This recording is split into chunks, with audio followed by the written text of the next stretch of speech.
as long as we're trying to learn as much as possible, but we also want to win Europe, of course. And then when MSI comes, I'm sure we'll be ready.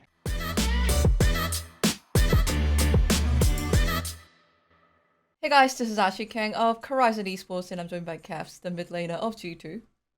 As Hello, G2, everyone.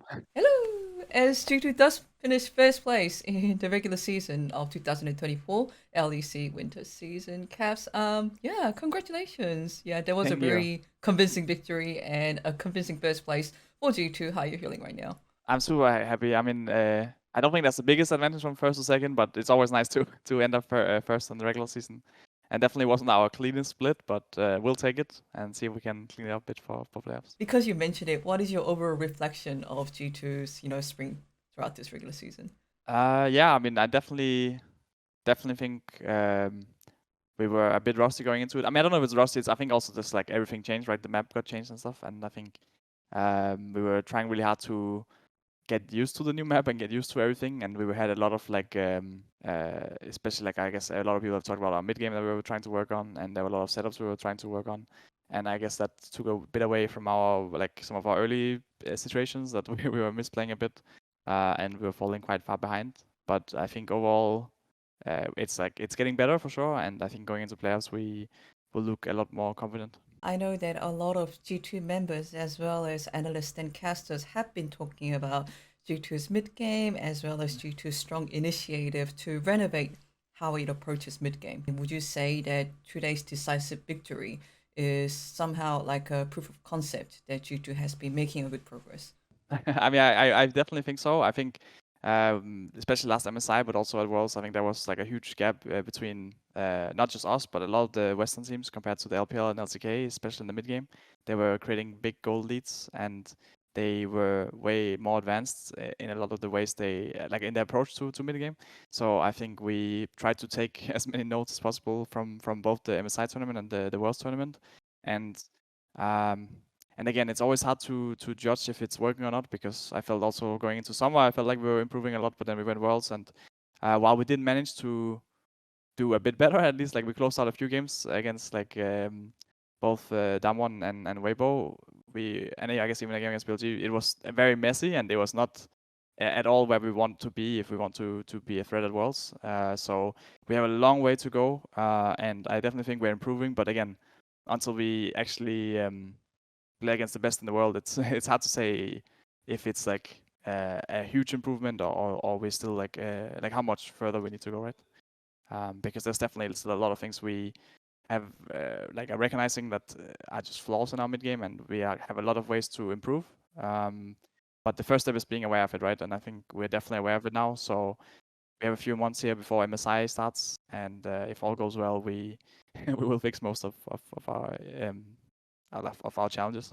I was kind of curious. You're currently based in Europe, so how do you specifically try to implement those learnings? Like, do you watch a lot of LCK teams? Is this just like a super secret strat that Duffman is bringing in? Like, where do you get those inspirations from?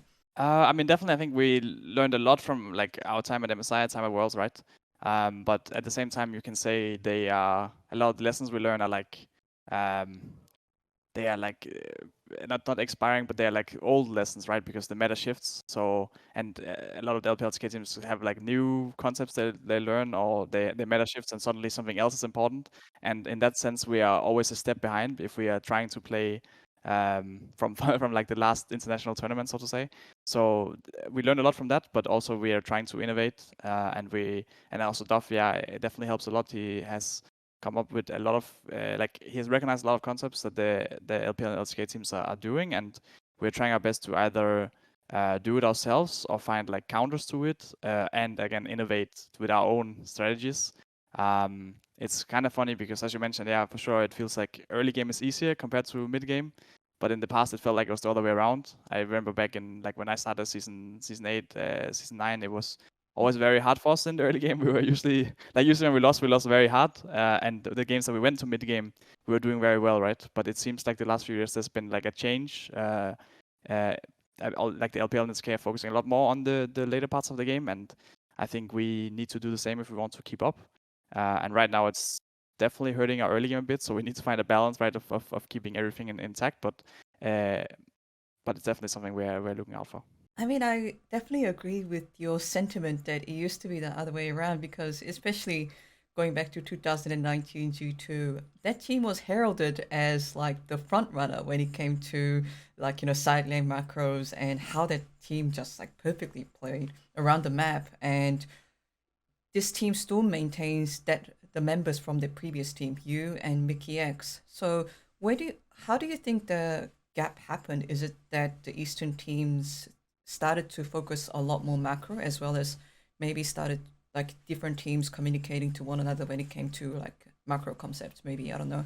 Yeah, I mean, I think that's definitely like a big thing, right? I think they got a lot stronger, and we haven't really been improving at the same rate.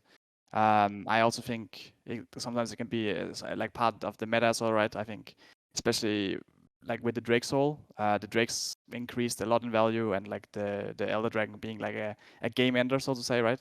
And I think even in 2019, 2018, we were maybe giving up a lot of the Drakes to get advantage other sides of the map, which is not as viable anymore.